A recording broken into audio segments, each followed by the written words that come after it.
Emakhosini Mhlambululi ngathi mangikhuluma kanti ngilethe isiprofeto esithi abantu bagcwele igazi ezandleni.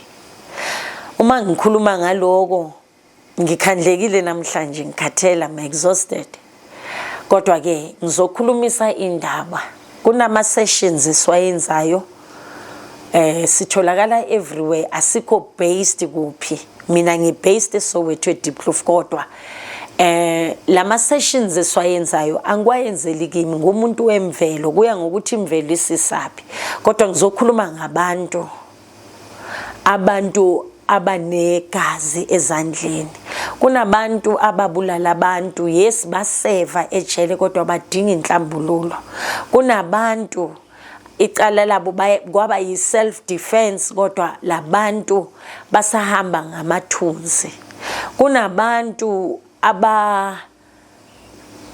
abo abortion, abo miscarriage. Siya ku second session, siyadinga ukuthi nihlanjululwe. Sikhuluma ngabantu abakhipha umphefumulo, baseva, abanye basahlupheka labo bantu. Izani nizohlambuluka nibuye. Ngiyazi kunama family enithi manithi niyakuwo noxolisa abasenaqolo fonela, kodwa uma usevile isentence yakho uyadinga ukuthi uphiwe a second chance ukuthi uzokwazi ukuhlambuluka, uthethe amacala akho kwimvelo ukuze izokwazi ukukuthethelela. Ezinye izinto azigcini nje lapho, kuyadingakala ukuthi mawukhiphile umphefumulo, uma uye wayenza abortion wakhipha isisu, wazi ukuthi unegazi esandleni.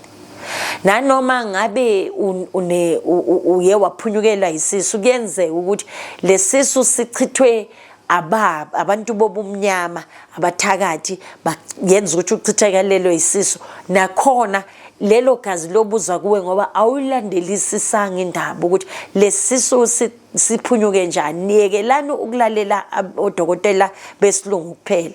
Ngokwesintu ukuchithakelwa ingane into enkulu ekufanele kuyilandelela ukuthi i-complication eke yayenzakala ukuthi ngize ngichithakelwe isisu iyenzwa yini. Kuyenzeka ukuthi ukukhipha isisu mawuceda ulandelelwe ithunzi leli lokukhipha isisu likenzela ama miscarriage, likenzela ama ectopic. So kuyenzeka ukuthi namhlanje abantu balala baphuphe kabi izinto, kanti leli gazi wa weaknessa umuntu abulawa. Mhlawumbe lo muntu vele ngempela, like for example mob justice, like for example utshontshile lo muntu ngokuba kwakho ukuthi abulawe phambi kwakho ubone niyembethwe lawo magazi abantu. Yebo, bengihlezi ngikhuza ngithi namhlanje abantu babulala abantu engasibona because of akunabufakazi. Umuntu kuthiwe uloya noma umfana kule strati noma ulo muntu oyenze lento kanti akusiyena, nigcine nimbulala lo muntu loyo, nigcwele igazi ezandleni. Ingakho kushiwo ngathi mangiphiwe isiprofeto umoya uyehla ukhuluma nami wathi uma umuntu otshontshayo noma obulalayo akabulawa ilanga libalele, umuntu wasebusuku iyenzelani ukuthi nithole yonke information ukuthi ngempela nguyena. Asikhulumi ngabantu enibathole right handed, nabeni bathole right handed abantu bokubekwa izothi makuqala kuba mnyama yiko eningakenza. Kodwa ke isinto asikho siphunyukile kunina, silahliwe. Abantu abalalela umoya, abantu namhlanje they've weakness, abantu babulala abantu. Mhlambe na unesandla wabulala kanti akusiyena, nanoma kuyena umuntu awumbulali ilanga libalele. Kusho ukuthi ngokamoya appear as umuntu ohamba nethunzi, kusho ukuthi ubarbaric, you understand, ukhohlakele ngokamoya, kanti vele ngempela bekuyi self defense, bekufanele umbulele lo muntu, kodwa iyacheka isikhathi khona. Ngijulile, kodwa ke bengithi ngidlulise lokho nibheke le next session ifuna abantu abafana nani. Izobe isentabeni idate, nizobona ngokuya, ngizofaka kuma shorts nibone ukuthi kuhamba kanjani. Emakhosini, please don't forget to like and subscribe.